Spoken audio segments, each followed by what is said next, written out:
আমি একজন মধ্যবিত্ত পরিবারের সন্তান রে ভাই। আমাদের অহংকার বলতে কিচ্ছু নাই।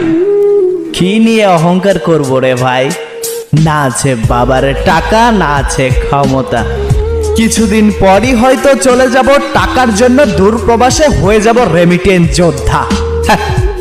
দামি বাইক আর নিজের খেয়াল খুশি মতো চলার অভ্যাস আমাদের না রে ভাই।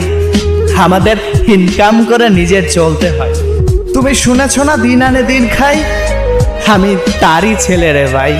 তাই অহংকার আমাদের জন্য নয়। তাই তো বাস্তবতা রয়েছে আমার রক্তের প্রতিটা শিরায় শিরায়। তুমি যখন দামি বাইক নিয়ে ঘোরো সারা বাংলায়, তখন আমরা ভোর 6টায় ঘুম থেকে উঠে কর্মে যাই টাকার প্যারায়।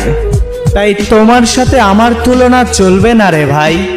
এই কথাগুলোর মূল্য শুধুমাত্র মধ্যবিত্ত পরিবারের সন্তানরাই বুঝবে রে ভাই।